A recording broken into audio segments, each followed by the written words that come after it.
Okay, good afternoon, everyone. My name is David Amadee. I'm the president of Ridge, and welcome to Ridge's weekly Winemaker Roundtable. Today we've got a fun topic. We're talking about unusual vineyards and unusual wines. So we got four really fun wines to talk with you about, and hopefully, I know many of you have had the opportunity to buy these wines. I know, so hopefully you're pulling a couple of corks, or maybe you're just pulling a cork on something fun and unusual you'd like to share with the group as well. So please share that information on chat with us. We'd love to know what you guys are drinking. So the wines we're going to be tasting today, and this is in the tasting order that we've set out. The first wine will be the 2018 Frediani Charbonneau. The second wine will be the 18 Mancini Ranch. Number three is our Oltranti Zinfandel. And then the fourth wine will be the Jimsomare Zin 2017 vintage. So in terms of the chat function, please feel free to use that to check in, let us know where you're at, what's going on. And if you have any questions for the production team, please use the Q&A function, and we will pass as many of those questions on to the winemakers and the production team as possible. And if we can't answer them live, we'll definitely answer them in writing for you. So thanks again for joining us. This has been great. This is our seventh weekly tasting. They've been a big success. We've had a lot of fun with it, and hopefully you're having a lot of fun with it also. So let me introduce the production team that's joining us today. Up in my upper left-hand corner is David Gates. David's in charge of all of our vineyard operations, all of our estate vineyards, and all of our outside growers. David's been with Ridge for over 30 years, and we're really happy to have him with us today. Thanks for joining us, David. Eric Baher is our Montebello winemaker, and he's joining us today from the Montebello winery. He's in my upper right-hand corner. Eric's been with Ridge for nearly 25 years, maybe more. I'm losing track. Yeah, I am too. And thirdly is John Only. John's our Lytton Springs COO and winemaker at our Lytton Springs winery. He's joining us today from, it looks like, right in the tasting room of our Lytton Springs winery in Dry Creek Valley.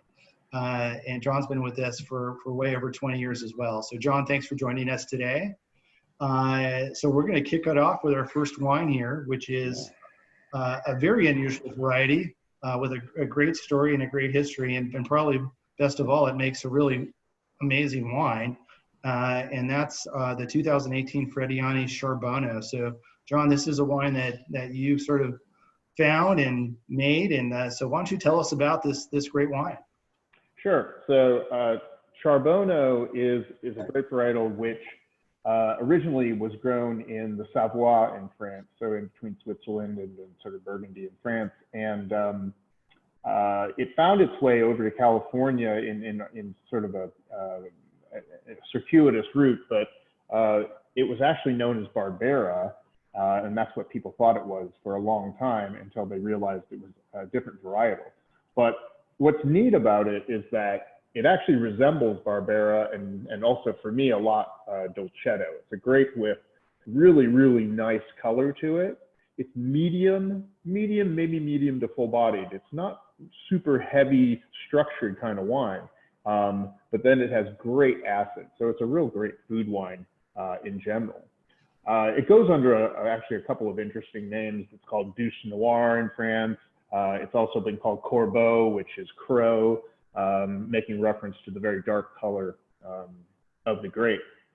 And, for Ridge, for us, I think it really fits and makes a lot of sense when you think about where does Ridge come from in terms of the types of wines that we've always produced. And, Ridge really started going back into the 60s was, the first winery which, walked into these field blend Zinfandel vineyards and said, well, let's try this out. Let's see if the varietal is right for this particular microclimate.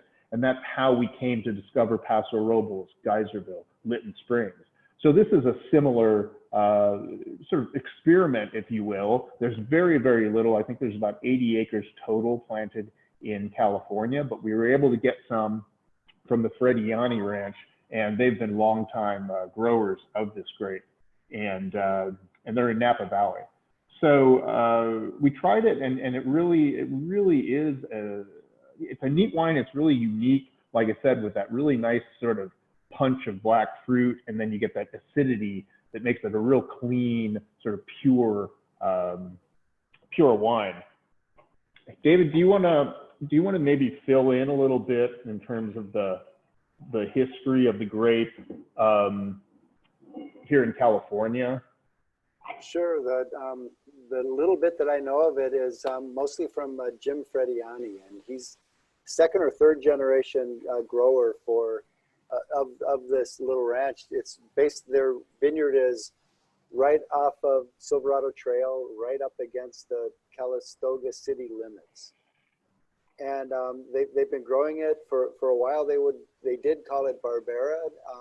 They have their oldest vineyard is actually mixed Charbono and Barbera. That's a picture of Jim Frediani's dad, or uncle. That's his uncle.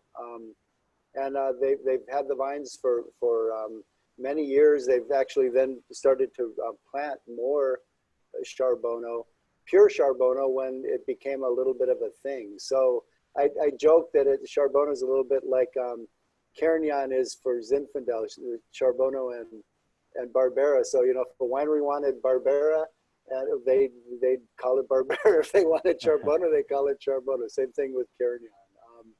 They're beautiful old vines. And one thing that Jim does, and he sells to a few different wineries. And one thing that he always does is he says, if you get 5 tons of grapes or 3 tons of grapes, he always gets you a little bit from the old vines.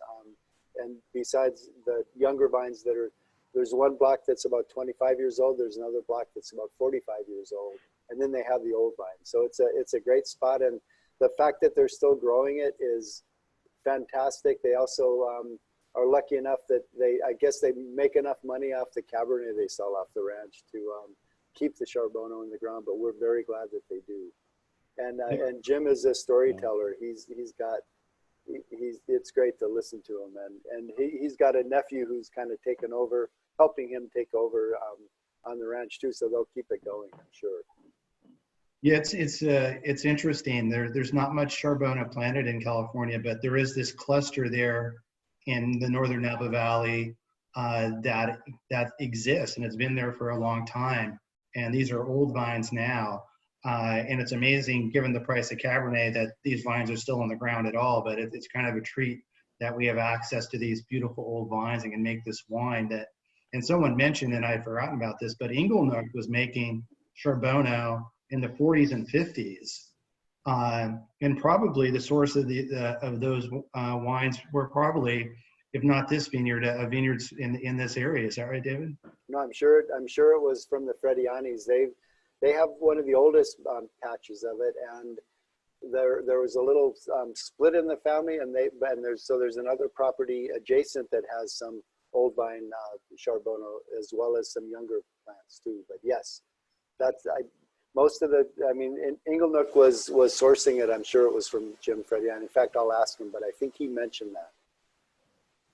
One of our audience is trying the wine right now, and John, and they're saying it's kind of tart, sort of referencing the acidity in the wine. And the other thing that I'm getting in the wine is kind of like dried flowers, and that's like potpourri type of thing.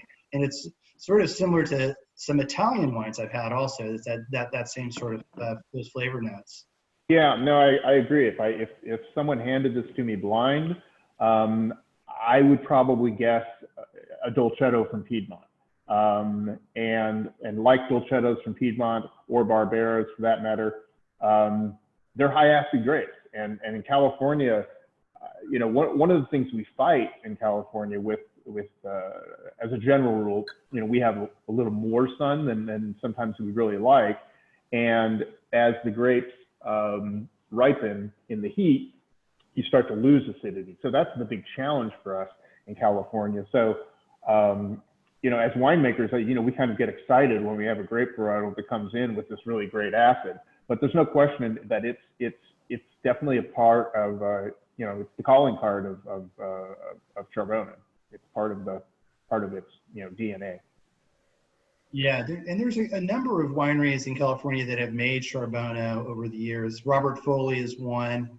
Someone says they have a half bottle of the '04. Do you think it's drinkable? I would say drink it, right? Half bottle of '04 Charbono.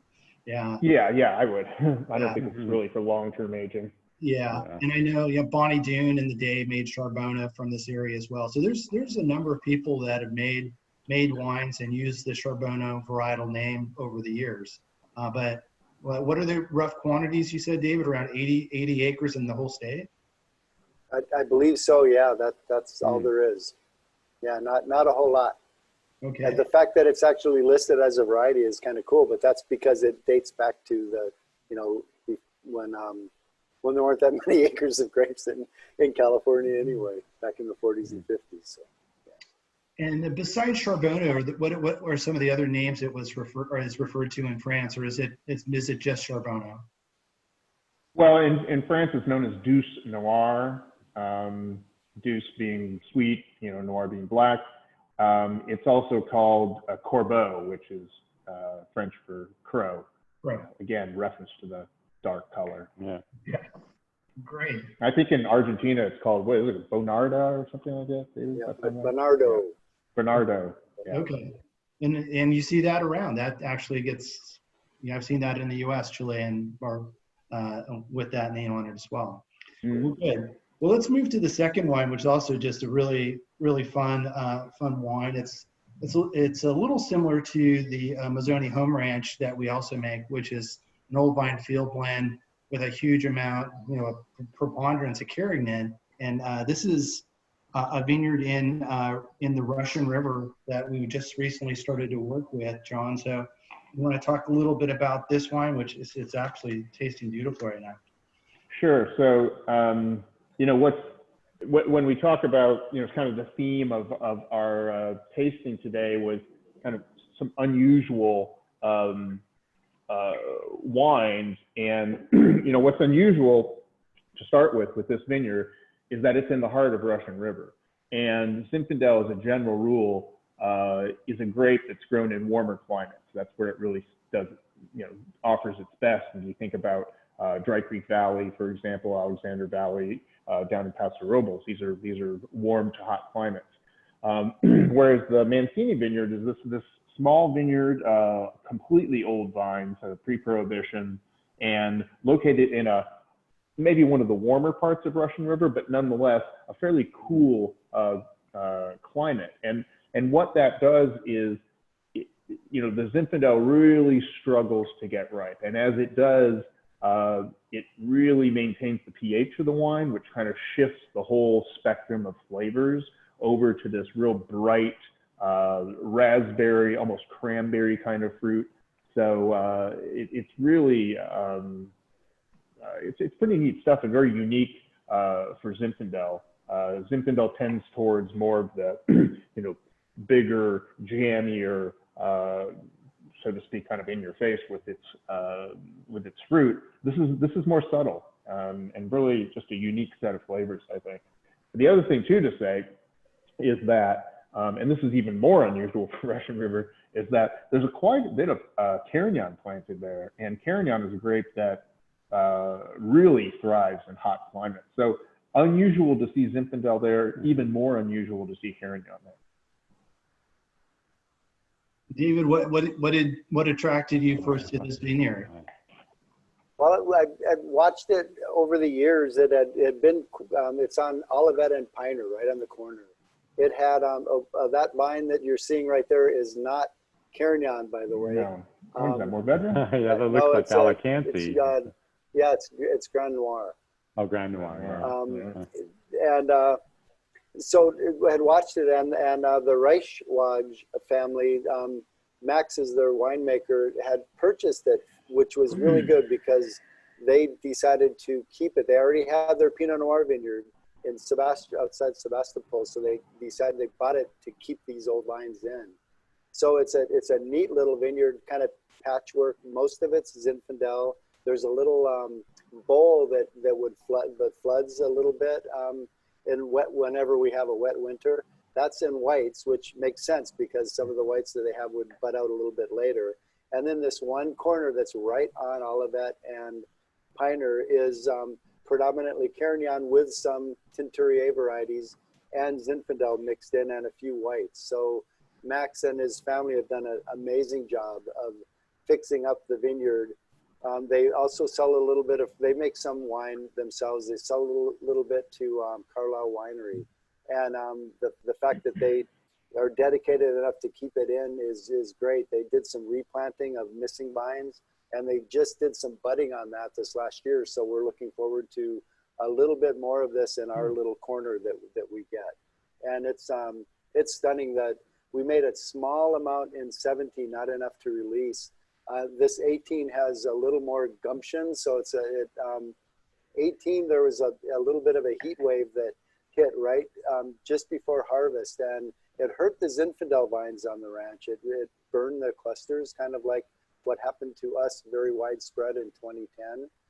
It did a little bit of that to the few vineyards that are in the Russian River in 2018. The Carignan just sailed right through it. So, and I think that really helped with the tannin definition on this wine. And yeah. I think it's beautiful, and I think this will age really nicely. It's really interesting to try a old vine field blend that is Carignan dominant instead of Zinfandel dominant. The wine tastes so different with the Carignan dominance, with the lower alcohol. It's leaner, higher acidity.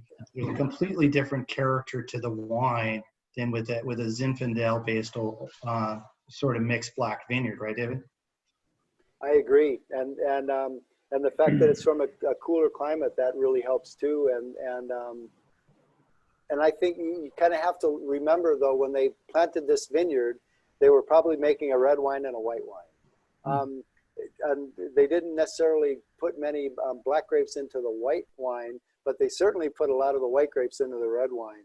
And so this was part of their spice rack, this section of the vineyard, with it being predominantly Zin on the other 15 or so acres. Then this is what they would play around with to add some definition and add some interest to the wine, and to protect themselves, because Carignan buds out later than Zin. It tends to be a little more frost tolerant, and it can take rain. It can take bad weather at harvest, where Zin really can't do that. So that's another reason that they would have it for spice rack, and to protect to get gallons of wine. So John, our Russian River vineyard is Ponzo. So how would you contrast these two vineyards, and how close are they, and what's the relativity between Mancini and Ponzo? So Ponzo is they're fairly far away. I mean, within the ADA, and Ponzo is much closer up towards the town of Healdsburg and getting towards Dry Creek. So it's within the spectrum of Russian River, it's a relatively warmer climate. So when the grapes come in, there's more ripeness to it. It's a fuller body, tends to have more alcohol. I didn't look, but I think the Mancini is this is 13.1% alcohol, whereas you're always going to be somewhere in the 14s, usually low 14s with the Ponzo. The Ponzo also has starts moving into the classical field blend. So you have the oldest block has at least 10% Petite Syrah, as well as a number of other non-Zinfandel varietals mixed in. So you get that characteristic, whereas you don't have any of there's no Petite Syrah whatsoever in the Mancini. So temperature and slight tweaking of the grape varietals. Okay. And also the soils are very different between the two. So the Ponzo soils are pretty young alluvial soils right off the Russian River. So a lot of sand and gravel. Mancini is kind of in the mud flats of the Russian River, where when there's a great big mudslide at the entrance of what is now Knights Valley and the very top end of Alexander Valley, that sealed off the river that had actually flowed from what we know as Alexander Valley all the way through Napa Valley and out there. It sealed that off, so all that water kind of pooled around west of west of Santa Rosa, and filled up, and then finally cut its way through to the ocean at Jenner. Well, there was a lot of silt that built up there, and it's old seedbed and then that silt on top. So it's very different soil, very cold, wet soil. This is an interesting question, and I love this question. So I'll just throw it out, and maybe Eric, we can get into the conversation too. What drives wineries and vineyard owners to pursue these esoteric varietals? What is it? What is it about?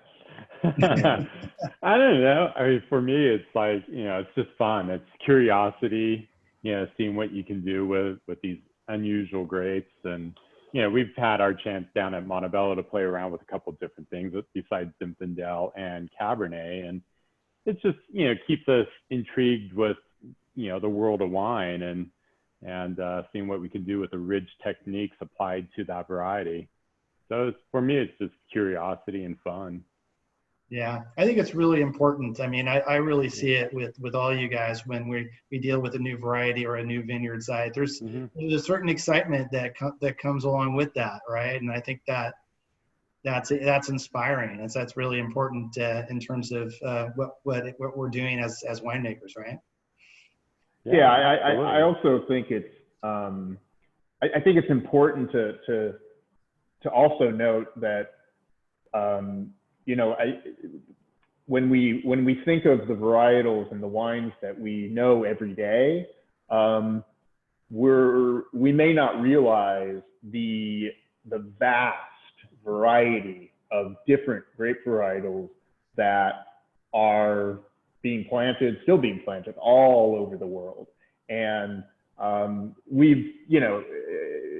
it would take about 1,000 years for us to plant every single grape varietal here in California to really figure out which ones are the ones that work the best. And as a matter of fact, I was just so happened, I was looking at this book, which if you like to read dictionaries and whatnot, but it really is the best book on all of the grape varietals, wine grape varietals grown in the world. It's by Jose Villamos. And he limits the book to 10,000 grape varietals that are still being grown around the world. So I think that's what makes it so exciting. There's so much uncharted territory out there, and we're really just scratching the surface, I think. Yeah, no, absolutely. I mean, California's wine growing and making history goes back, to the mission grape, maybe 300 or so years. So you're right, John, in terms of we've made some decisions about, Pinot Noir and Russian River and Cabernet and Napa Valley, but who knows if those are really the best decisions, right? I mean, we're still in a very, very much in the learning process, right? And then, climate change is going to throw a curveball at us there too, in terms of what we've planted, and is that still going to make sense, 10, 20, 30 years from now, right? Yeah, absolutely. Yeah, we'll be going up to Humboldt County for Cabernet Sauvignon. That's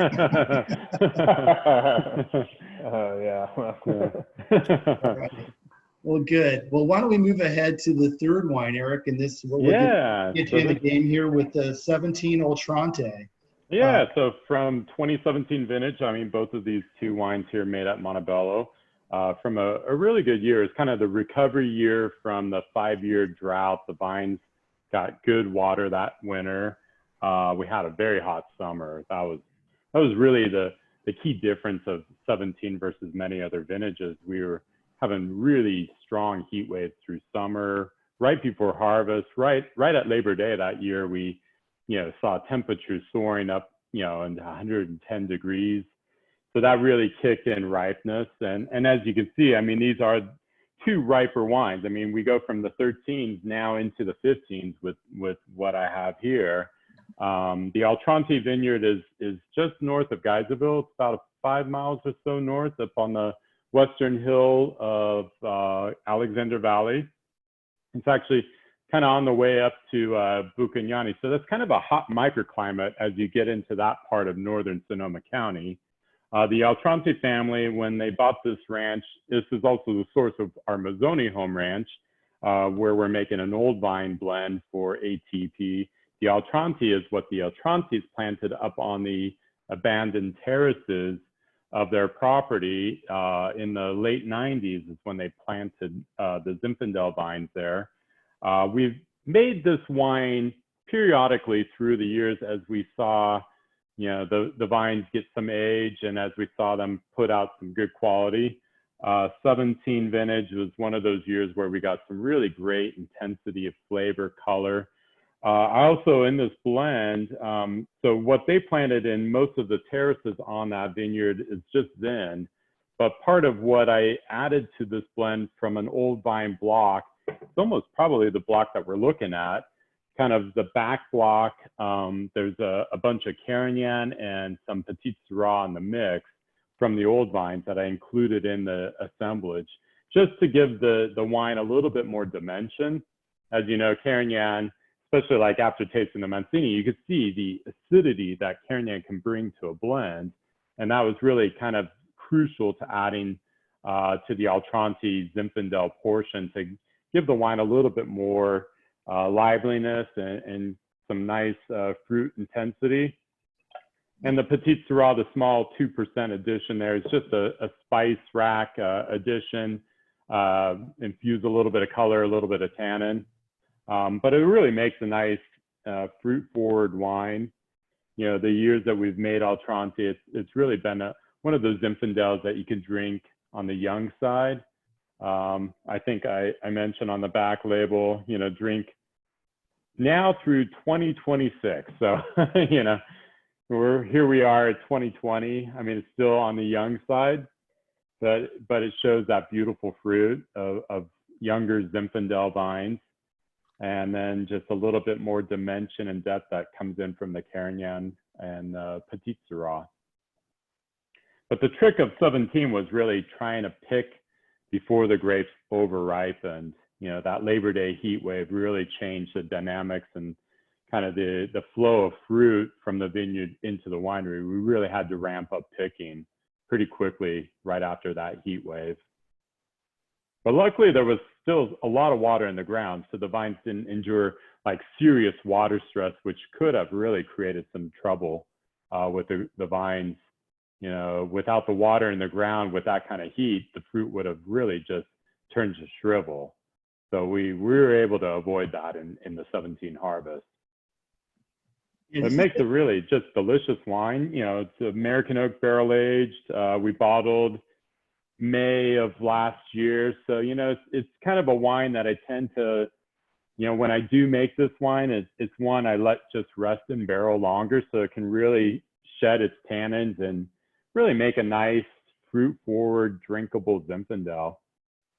Yeah, it's super soft, super approachable. It's not a wine that I'm going to put in my cellar for a long time. This is something I'm going to pop pretty early and enjoy it. It's definitely, you know, it's a crowd pleaser. It's an early drinking style. It's you know, very appealing, and it's just a mouthful of flavor. Yeah. So David, the Mazzoni, you know, this is a ranch we've been working with for quite some time, and we, you know, it's one of our favorite growers as well. You want to talk a little bit about the site? Sure. It's just north of the town of Geyserville. As you get there's another little town that, well, it used to be a town, it isn't anymore, between Geyserville and Cloverdale, called Asti, and that was the home of the Italian Swiss colony, which at the turn of the last century was one of the 3 biggest wineries in California.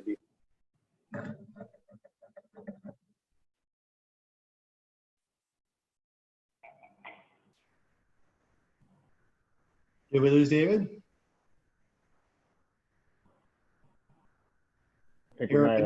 Eric and John, can you still hear? Yeah. Yeah. Okay. Well, I think let's when he comes back, we'll let him finish his thoughts about his name. But Eric and John, maybe we can talk a little bit about the 18 vintage generally. You know, a lot of people are talking about it being such a classic vintage. Oh, it is. Yeah. I mean, yeah, the 18 was drier compared to 17, so you didn't have that much water in the ground. Summer was really moderate temperatures. We didn't really see heat spikes like we saw in 17. So it really created this perfect condition for Zinfandel to have uniform ripening. And in the wines, I mean, you just really see it in the flavors. It's just this real complete balance in the wine. The flavor, the depth of flavor, the tannin quality is is really fine. I mean, I'm really loving Geiseville right now, and past Robles. I mean, it's just super, super sensuous wines with a lot of complexity. Yeah. John, what are your thoughts? I know the 17, and it broke the drought, and we thought that was going to be the real bounce back year. And the wines were good in 17, but the 18 just seemed to take it to a whole new, just to another level, right? Yeah, I think in 18, I mean, the stars really aligned in terms of, very, very even temperatures throughout the summer, not too hot, not too many heat spikes, and also lower yields, which, concentrates flavor, really brings the grapes in with good sugar, but also really great acidity. So, plus it was, in terms of the harvest, it was one of the most, it was a harvest that was very drawn out. And so since it didn't have heat spikes, we weren't forced to pick and we had a little more time to just kind of sort things out, a little more relaxed. So all of those factors, I mean, combined to make it a really terrific vintage, I think, especially for Zin up in, North Coast. Eric, we're getting questions about the difference between American and French oak and why we use. And I think we reviewed all 4 of the wines we're tasting today were aged in American oak. Yeah, I mean, that's really the primary oak that we use in the cellar here. It goes really back to the beginning of time when Paul was beginning to play around with different oaks. And I mean, you look at the very beginning of Ridge when it was just the Stanford scientists and, importing wine from Bordeaux and Barrique and bottling that wine and then taking those, neutral French oak barrels into the cellar. They were also bringing in port barrels and, old whiskey barrels. And it was really Paul, once Ridge had enough, working capital that he was able to go out and kind of search for brand new barrels. In 74 vintage, he tried some American oak and some French barrels from Demptos and brought them to Montebello, did the experiments, and really had such a strong preference for the American oak character of what it was doing for not only Montebello, but for Zinfandel, and just how it has great synergy. The flavor profile of American oak really is so well matched to Zinfandel's kind of inherent spice. The two play well together. And so we've just stayed on that path with American oak. And over the decades, more and more cooperages opened up, and really, what kind of really stepped up the quality of American oak barrel making was that the French came over to begin making barrels here in America with American oak. So some of the first cooperages I was working with when I joined Ridge was French owned, working with Appalachian oak, Missouri oak, Minnesota oak. We're bringing those barrels in and doing the trials and just seeing how those barrels over time have just gotten better. So we've really been so committed and really kind of the one winery is really the pioneer of using American oak in fine wine, especially with Zinfandel. Yeah, it's interesting. I try a lot of Zinfandels, and a lot of producers choose to use French oak with their Zinfandels. Yeah. And for me, it makes the wines almost too serious and overwhelms the beautiful oak. It kind of stamps down the luscious, exotic flavor of Zin. It gets buried under that French oak character, and then French oak has got tannin, so it can really add a lot more structure to a wine. And I don't know, our love of Zin is that it doesn't have the tannin. It's got exotic spice. It's got a sweetness to it that just blends in so well with Zinfandel, and it just makes the experience of Zin so much more pleasurable. And just one more question back to the 18 vintage for both you, Eric and John. It produced some great wines that we were talking about. Any favorites from the Zinfandel vineyards we worked with that you were really impressed with in 18? Well, I've been tasting a lot of them. I mean, God, I love this Mancini. I've loved it from the time I tasted it when it was a young wine just made. It's just a great example of a Russian River Valley, cool climate, old vine, Zinfandel, Carignan, exotic Carignan mix.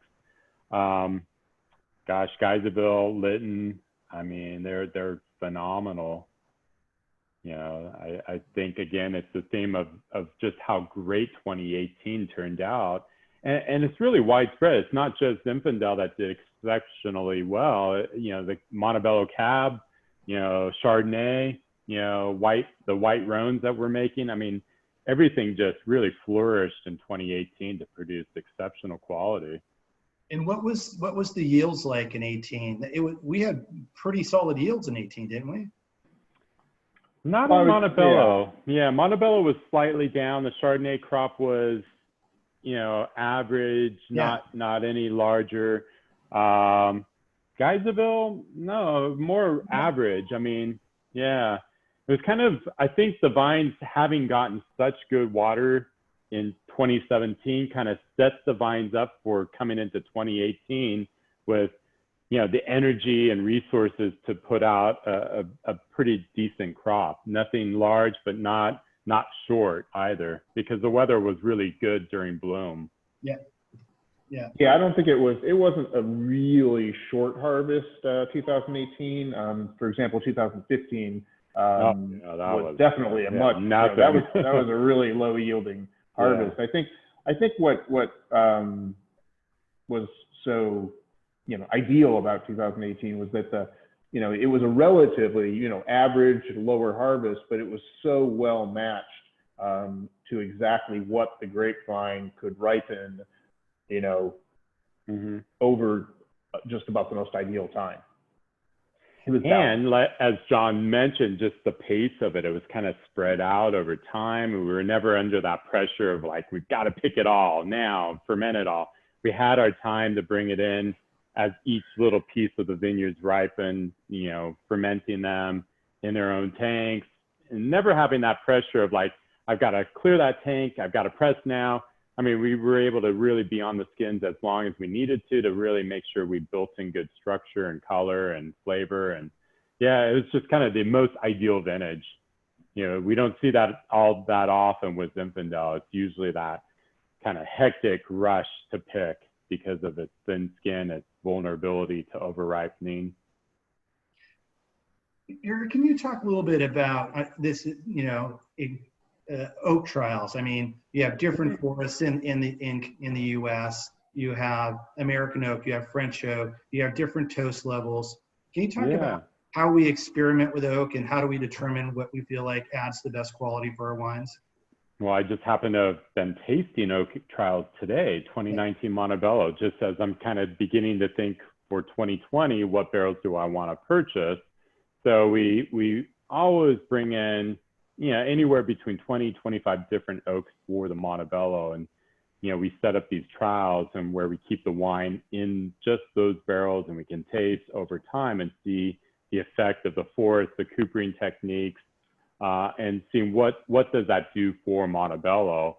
And that's what I was blind tasting today. And it was really eye-opening just to see the effect of air drying time, you know, going from 2 years to 3 years, you know, what that does to the wood that then they take in to make the barrel, you know, the toasting regime, you know, being on the fire pot at a certain temperature for a certain time to get a medium versus a medium long or medium plus, and just how it can just make some slight changes to the flavor profile in the Montebello.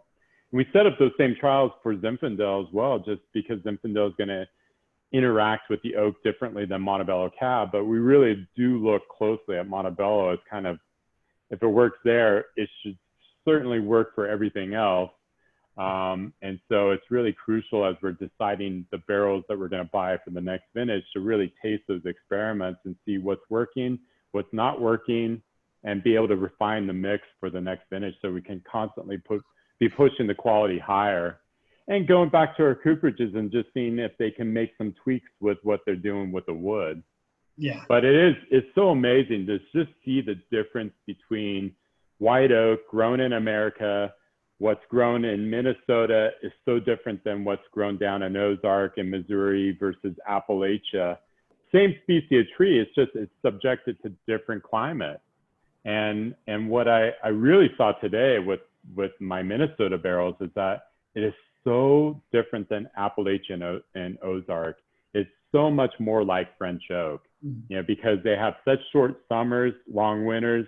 The wood composition, when you look at the annual growth rings, it's really heavy on winter wood, and that has a very different flavor profile than summer wood. And so it makes the barrel in total taste so much closer to French oak. Yeah. Which then in our scoring today, when we're blind tasting, it was all negative. we all, yeah, I guess we just have palates that are drawn towards oak that tastes like really beautiful, sweet, exotic American oak. Yeah.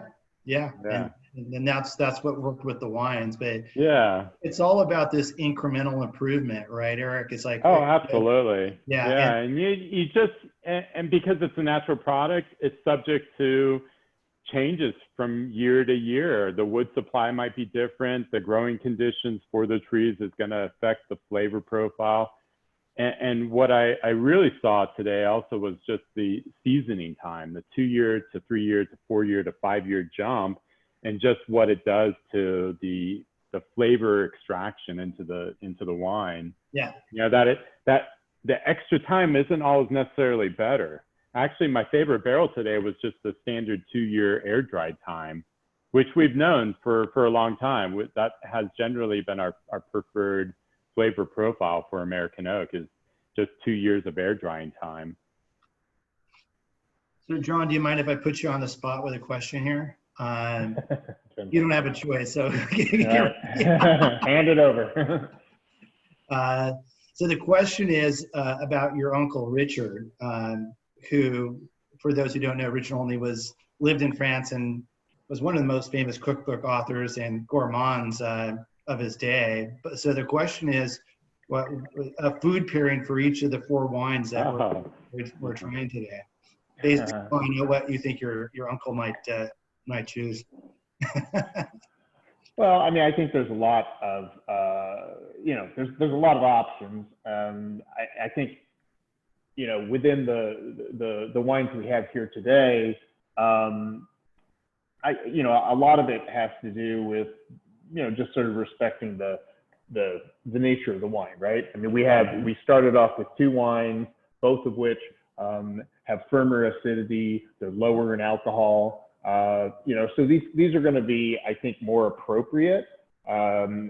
Actually, what I find is that when you're having a dish maybe that's a little heavier, that maybe has, you know, I think of even something like scallops that are being made, you know, in sort of a butter sauce, the acidity really helps to kind of go right through that. So I like using wines like this for times where you're having sort of a rich seafood-based type of meal that has a fair amount of, you know, fat in it. I mean, when you talk about salmon, scallops, things like that.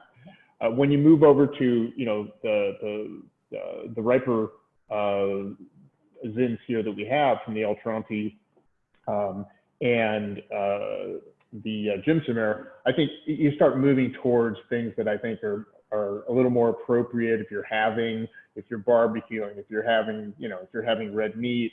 I love wines like this to finish off the evening when you're having cheese with them. So there's a lot of possibilities. Yeah. Yeah. Right. Good job, John. I know, I'm getting hungry. Thinking beef bourguignon. Yeah, no kidding. Short ribs.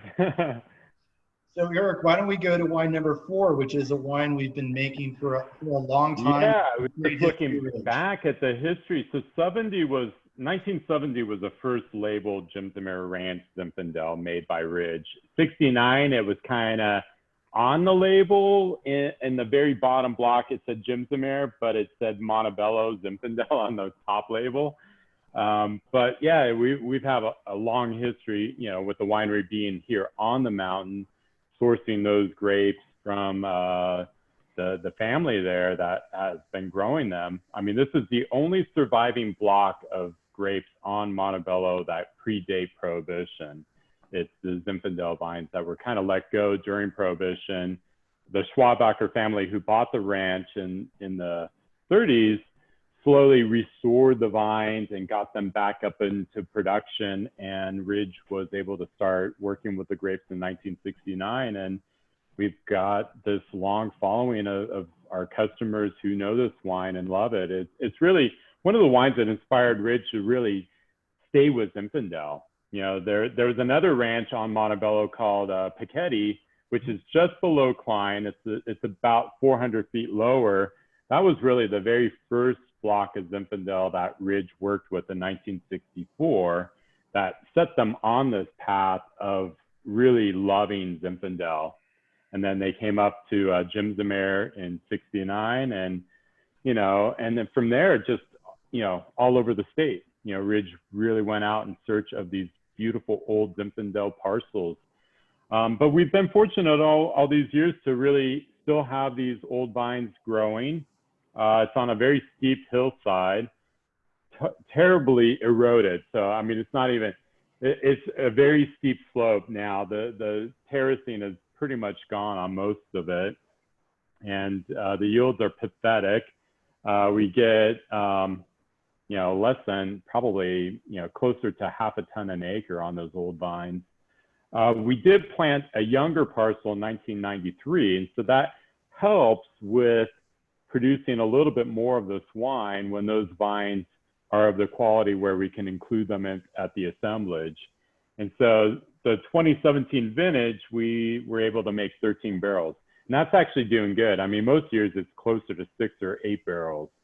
So it's still a really small production, but it is in the Montebello terroir. So it's Zinfandel growing in the coolest climate site.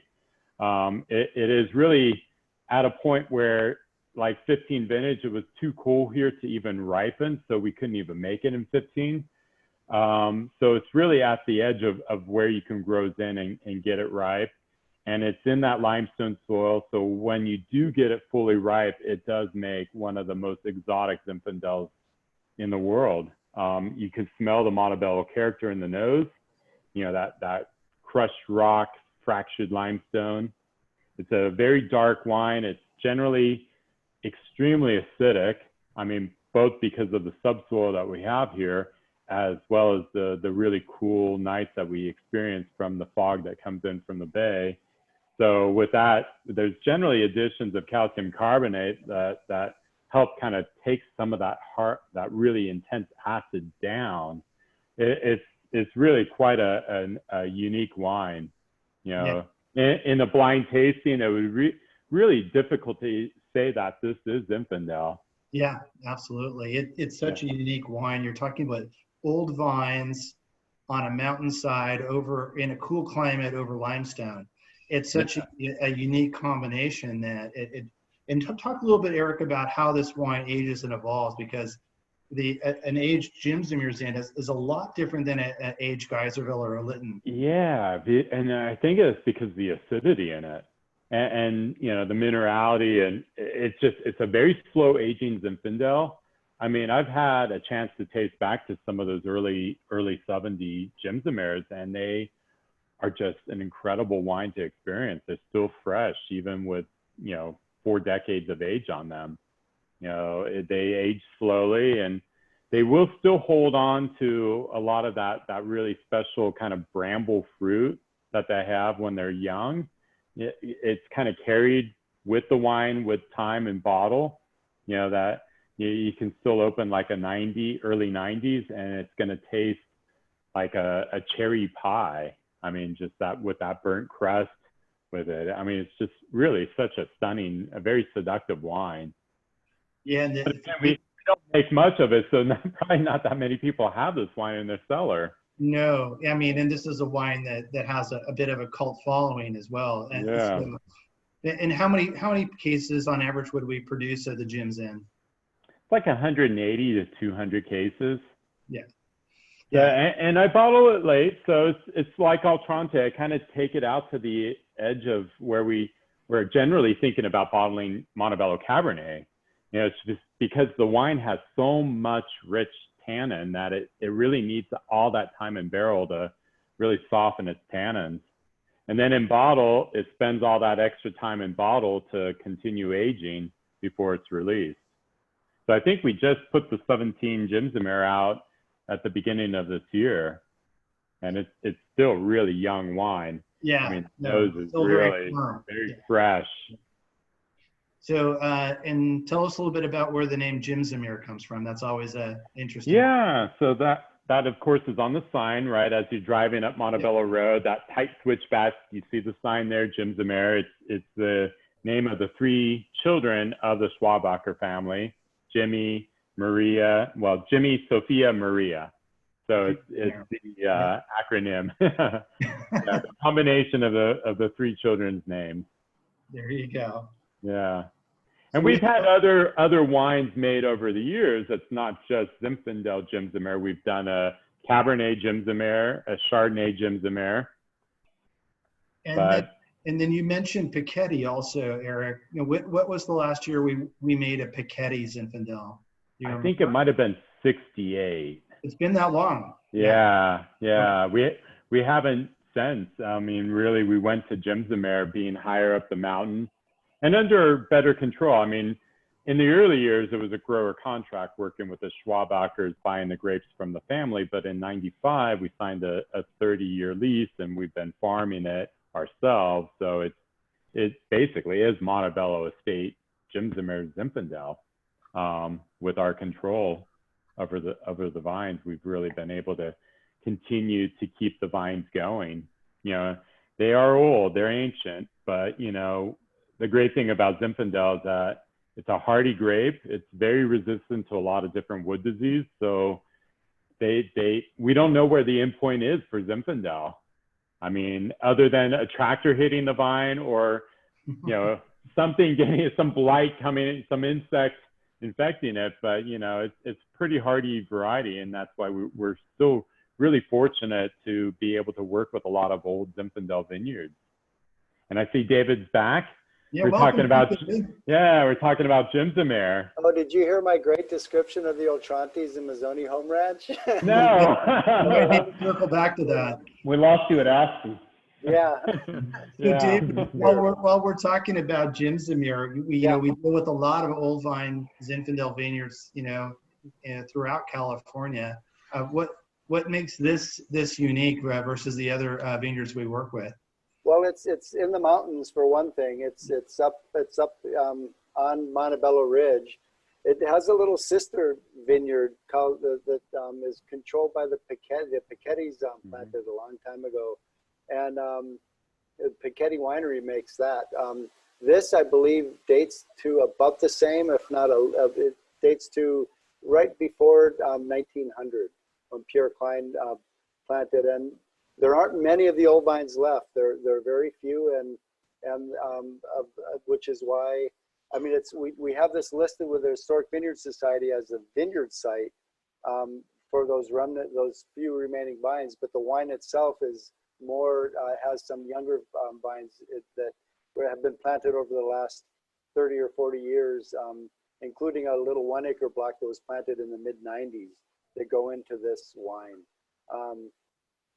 But yeah, that I'd say what makes it more unique is it's not 100% Zin, but it's very close. It's probably 99.9% Zin in the mountains, and in Santa Cruz Mountains. It's pretty cool here for Zinfandel. So it always has that beautiful bright acidity, and it always seems like it's typical Zinfandel in a cool spot. It takes forever to get ripe, and all of a sudden it's really ripe. Overripe. It's either not ripe or it's overripe. Yep. And it's like timed right around when we're so busy with Montebello Cabernet. So if we're not our minds are on Cab, you know, of course we do not want Montebello hitting 15% alcohol. So we're very laser focused on getting the Cab off. Yeah, the Jimsomare Zin sometimes can end up going overripe just because we just really are not in that block sampling it every single day like we are the Cabernets. Yep, and it's only 4 to 6 tons total, but it takes almost all day to pick it. It takes a long time to pick it because it's so steep and so miserly. The vines don't yield a lot. And you got to step over rattlesnakes. That seems to like that block, right? Yes, the old vines. Yep. So we just have a couple minutes left, so I was going to maybe throw out some of these questions that are more a bit general. So John, here's one. It's about the challenge of making wines that are accessible in their youth but still have ageability. And the questioner was saying that Ridge does a good job about with that. So how are we able to achieve that? Well, I think it, in a nutshell, it sort of comes down to raw ingredients. I think one of the biggest advantages, that we have at Ridge, and certainly that I had when I joined Ridge, was that, Paul Draper and even those who started Ridge, I mean, they've been doing this sort of trial and error process all of this time, making Zinfandel, making wine from so many of the different vineyards throughout California, so that by the time we get into the 80s and the 90s, we've really culled out some of the best vineyards. So you have Lytton Springs, you have Geiserdale, you have Pagani. So that goes a long way in terms of, if you have grapes that are coming in where the climate is right, the varietal is right, and the soil is right, then you have grapes that are balanced. You hear people talk about that all the time, even after you have these long, complex, and involved discussions. You'll find so many winemakers say, as long as you have really balanced grapes, you can make wine that tastes great when it's young and has that ageability. So, I mean, that sounds pretty simple, but I think that's really the key.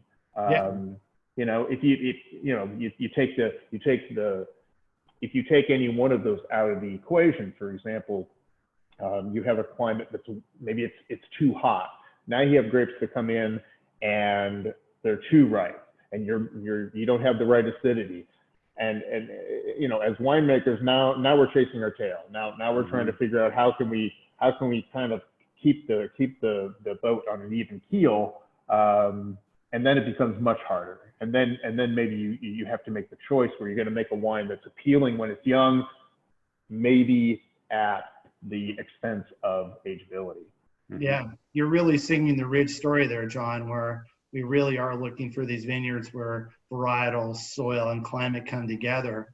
And it's not easy. I mean, we've worked with a lot of vineyards, David, you can attest to this, that we don't work with anymore because they didn't have that consistency vintage to vintage. And that, we had to pass on and move to a different vineyard. So it doesn't happen everywhere, right?